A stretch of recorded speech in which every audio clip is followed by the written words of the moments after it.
Assalamualaikum warahmatullahi wabarakatuh. Perkenalkan, nama saya Mukhtar Saputra. Saya dari Prodi Teknologi Mekanisasi Pertanian.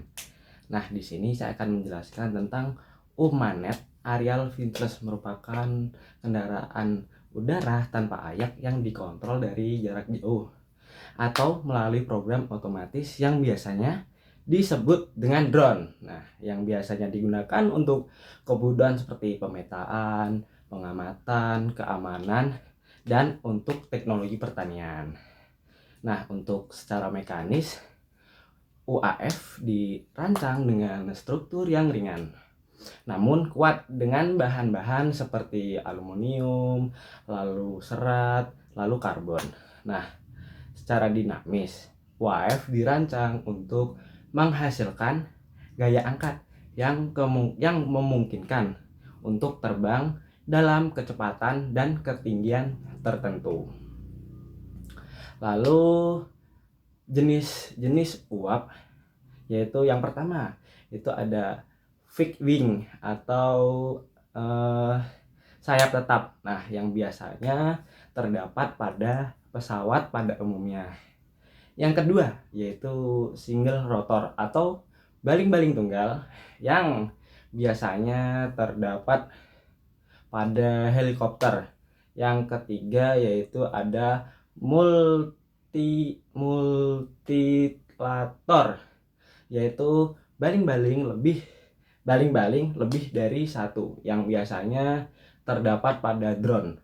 Nah, untuk part-part yang terdapat pada UAV atau drone yaitu frame, merupakan bagian utama dari multirotor yang berfungsi sebagai rangka utama dan sebagai tempat meletakkan beberapa komponen elektronik seperti baterai, Arduino, sensor, dan lain-lain. Nah, untuk yang kedua yaitu flying control yang digunakan sebagai pengatur pada mekanisme yang berada pada multirotor untuk bergerak dengan mengatur kecepatan putaran dari tiap motor.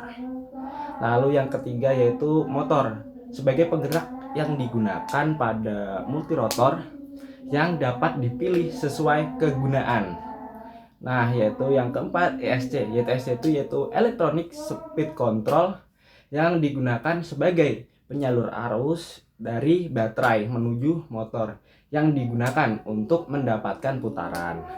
Nah, lalu yang kelima itu adalah propeller, merupakan komponen yang berfungsi mentransmisikan putaran dari rotor menjadi gaya angkat atau lift.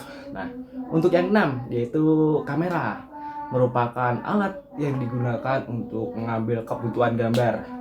Nah, sistem avionika pada drone digunakan untuk menghasilkan gaya angkat yang dibutuhkan untuk membuat drone terbang. Nah, untuk sistem aerodinamika pada drone terdiri dari sayap, baling-baling yang dirancang untuk menghasilkan gaya angkat. Nah, untuk gaya angkat dihasilkan oleh perputaran baling-baling yang menghasilkan hisapan udara di atas dan di bawah sayap. Nah, jadi semakin cepat putaran baling-baling, maka tekanan di bawah semakin rendah, sehingga drone akan naik ke atas atau terbang, begitupun sebaliknya. Nah, selanjutnya yaitu jika putaran baling-baling lambat, maka tekanan di bawah semakin tinggi sehingga drone akan turun atau mendarat.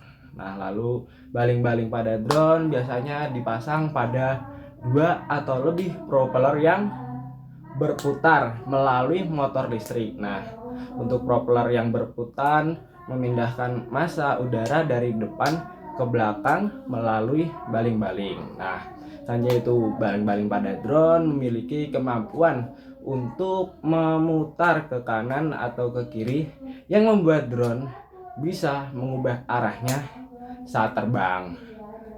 Mungkin cukup sekian penjelasan dari saya. Kurang lebihnya mohon maaf. Wassalamualaikum warahmatullahi wabarakatuh.